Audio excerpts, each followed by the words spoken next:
සුබ දවසක් සියලු දෙනාටම මම අද මගේ වීඩියෝ එකෙන් ඔබත් එක්ක සාකච්ඡා කරන්න බලාපොරොත්තු වෙන්නේ ඔබගේ දරුවා ගැන. දැන් මම ගොඩක් දෙමාපියන් සමග මම කටයුතු කරනවා. ඒ වගේම මම ගොඩක් ගුරුවරුන් සමග කටයුතු කරනවා. ගුරුවරු සහ දෙමාපියන් සමග කටයුතු කරනකොට මම දැක්ක විශේෂ දෙයක් තමයි දෙමාපියන් විශේෂයෙන්ම තමන්ගේ දරුවා කවුද කියලා හරියට අඳුනගෙන නැහැ. ඒතකොට දෙමාපියෝ සහ ගුරුවරු තමන්ගේ දරුවව හරියට අඳුරගන්නේ නැත්නම් ඒ දරුවාගේ සංවර්ධනයට ඉගෙනුමට සහයෝගය දෙන්න ඔවුන්ට දුෂ්කර වෙනවා. එම නිසා මම කල්පනා කළා මේ දරුවන්ගේ ස්වභාවය ඔහුගේ තියෙන ප්‍රධාන මූලික ලක්ෂණ මොනවද කියලා ඔබත් එක්ක කතා කරන්න. ඒතර මම අද ඔබත් එක්ක කතා කරන්නේ මේ ඇල්ෆා ජෙනරේෂන් එහෙම නැත්නම් ඇල්ෆා පරම්පරාවේ දරුවන් පිළිබඳව. දැන් ඔබ දන්නවා මේ වෙනකොට ඔබ අහලා තියෙනවා දැන් ලෝකේ ඉන්න පුජ්‍යලයන් ඔවුන්ගේ උපන් කාලය අනුව ඔවුන් විවිධ පරම්පරාවලට බෙදලා තියෙනවා. විශේෂයෙන්ම ඇල්ෆා ජෙනරේෂන් කියන්නේ එහෙම නැත්නම් අපි I ජෙනරේෂන් කියලාත් මේගොල්ලන් හඳුන්වනවා. මේගොල්ලෝ 2010 සහ 2025 අතර කාලය තුල උපන් දරුවන් තමයි මේ ඇල්ෆා ජෙනරේෂන් වලට වැටෙන්නේ. ඒ කියන්නේ මේ වෙනකොට ඔවුන්ගේ වයස අවුරුදු 15ක් විතර වෙනවා.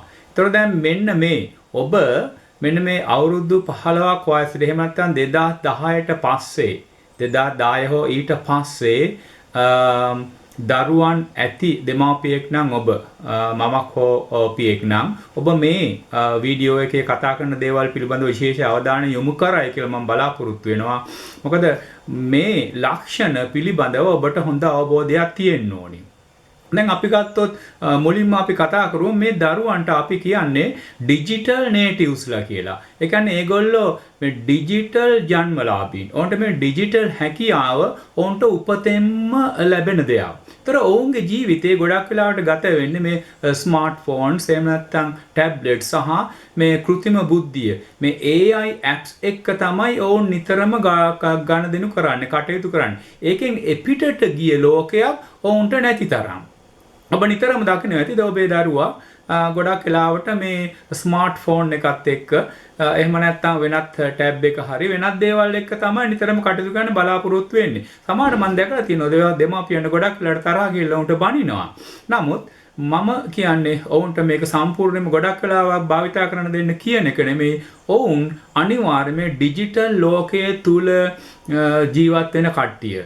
ඔබට කියන්න බෑ සංසන්දනය කරන්න බෑ ඔබ කොහොම පුංචි කාලේ හිටියේ දැන් කොහොමද ඒගොල්ලෝ ඉන්නේ කියලා. ඒ නිසා ඔබ ඔවුන්ට උදව් වෙනවා නම් ඔවුන්ගේ අධ්‍යාපනයට මේ ඩිජිටල් ලෝකය හරහාම ඔවුන්ට උදව් වෙන්න ඕනි.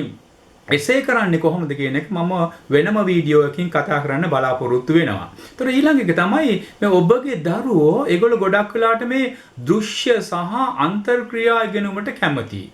දැන් ගොඩක් වෙලාවට සම්ප්‍රදායිකව දැන් මේ පෙළ පොතේ තියෙන ඉගෙනුමට වඩා ඒගොල්ලෝ ගොඩක් වෙලාවට කැමති වීඩියෝ බලලා ඒවෙන් ඉගෙන ගන්න. එහෙම නැත්නම් YouTube බලලා ඒවෙන් ඉගෙන ගන්න. ඒතර ඒගොල්ලෝ ගොඩක් මේ පැසිව් එහෙම නැත්නම් මේ නිෂ්ක්‍රීය ඉගෙනුමට ඒගොල්ලෝ කැමතිම නැහැ. ඒතර ඒගොල්ලන්ට ඔබ ඔවුන්ට උදව් කරනවා නම් මේ දෘශ්‍ය ඉගෙනුම තියෙන අවස්ථාව උන්ට සපයන්න වෙනවා. ඒ වගේම මේ අන්තර්ක්‍රියා ඒ කියන්නේ අනිකුත් ළමයින් සමග මෙන්ම සමාජයේ අනිත් අය එක්ක මෙන්න මේ තාක්ෂණයත් එක්ක අන්තර්ක්‍රියාකාරීත්වයෙන් තමයි ඔවුන් ගොඩක් වෙලාවට ඉගෙනුම ලබන්නේ. විශේෂයෙන්ම මේ බහුමාධ්‍ය නැඹුරුවට ඔවුන්ගේ විශේෂ ආශාවක් තියෙනවා. එතකොට ඒ තුලින් ඔවුන්ට අධ්‍යාපනය ලබා දෙන්නේ කොහොමද කියන එක පිළිබඳව ඔබට විශේෂ දැනුමක් තියෙන්න ඕනි. ඊළඟ එක තමයි ඒගොල්ලෝ මේ නිෂ්ක්‍රීය ඉගෙනුමට වැඩි කැමති නැහැ කියලා මම ඔබට කිව්වා. ඒකෙන් අදහස් කරන්නේ මේකයි. දැන් ඔබත් දැකලා ඇති ඔබගේ දරුවා ගොඩක් වෙලාවට ඔබ කතා කරනකොට වැඩි වෙලාවක් ඔබ කතා කරනවා නම් එහෙම ඔබගේ දුව හෝ පුතා අහන්නේ නැහැමයි. ඔවුන් ඒකට කැමති නැහැ. ඒක තමයි විශේෂ දේ.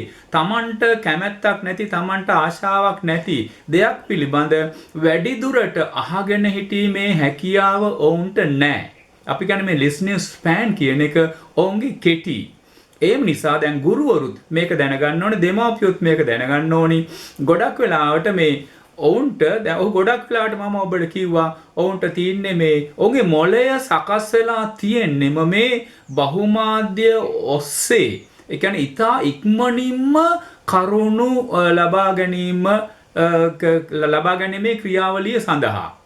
එතකොට අපි ගොඩක් වෙලාවට මේ පොත්වල තියෙන ඒවා දිගටම කියනොත් අපි ඕන්ට විතරම දේශන වගේ දිගටම විස්තර කරගෙන යන්න ගියොත් ඔවුන් ඒකට කැමති නැහැ.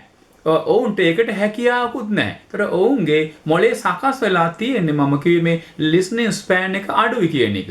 ඒ වගේම තමයි විශේෂයෙන්ම මේ දරුවෝ මේ පරිසරය දැන් පාරිසරික ප්‍රශ්න ඔබ දැකලා ඇති පාරිසරික ප්‍රශ්න සහ විශේෂයෙන් මේ සමාජ සාධාරණත්වයේ කෙරේ ඕන් විශේෂ අවධානයක් යොමු කරනවා. සමහරට ඔබට කතා කරලා ඇති ඒක වැරදි නේද අම්මේ, ඒක හරි නෑ නේද අම්මේ, ඒක වැරදි නේද තාත්තේ කියලා ඕන් නිතරම අහනවා.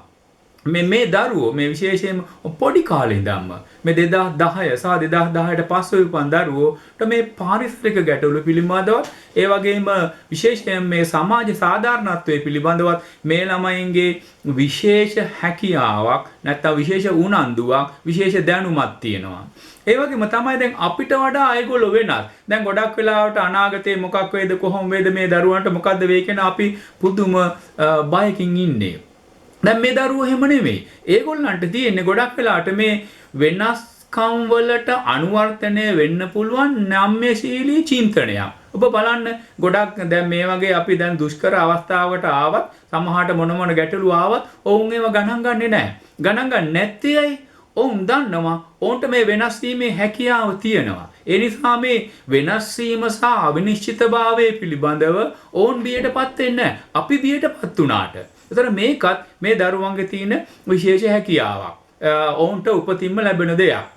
ඊට අමතරව මේ දරුවෝ විශේෂයෙන් මේ ගෝලීය ගැටලු පිළිබඳ ඔවුන්ට පරිචයක් තියෙනවා. ගොඩක් වෙලාවට මේ ගෝලීය තියෙන කරුණු පිළිබඳව ඔවුන් හොයනවා. දැන් ඔබ දැකලා ඇති සමහරලාට මේ ඔබේ දරුවෝ විවිධ ප්‍රශ්න අහනවා. මේ ලෝකයේ තියෙන විවිධ ගැටලු පිළිබඳව විවිධ නැත්නම් සංසිද්ධීන් පිළිබඳව විවිධ ලක්ෂණ පිළිබඳව දැන් මම දන්නවා දැන් මට ඉන්නවා මගේ දුවෙක් මගේ දුවගේ පුතා දැන් අවුරුදු 2කමාරයි දැන් විවිධ ප්‍රශ්න අහන්නේ අම්මගෙන් තාත්තගෙන් සහ යාගේ අයියාගෙන් ටයිටැනික් ගැන හොයා ඊට ලුසිටානියා කියන්නේ මොකක්ද කියලා හොයා යහසේ ඔන්න දැන් විවිධ තරු ගැන අහයි ඇයි තාම අවුරුදු 2කමාරයි හේතුව ඒ ඔවුන්ට මේ ලෝකයේ තියෙන මේ ගෝලීය දැනුම අවශෝෂණය කරගැනීමේ ලබා ගැනීමේ විශේෂ කුතුහලයක්. ඔබ හිතන්න ඔබගේ දරුවාගේ කුතුහලය පුදුම කුතුහලයක් තමයි ඔබගේ දරුවාට තියෙන්නේ.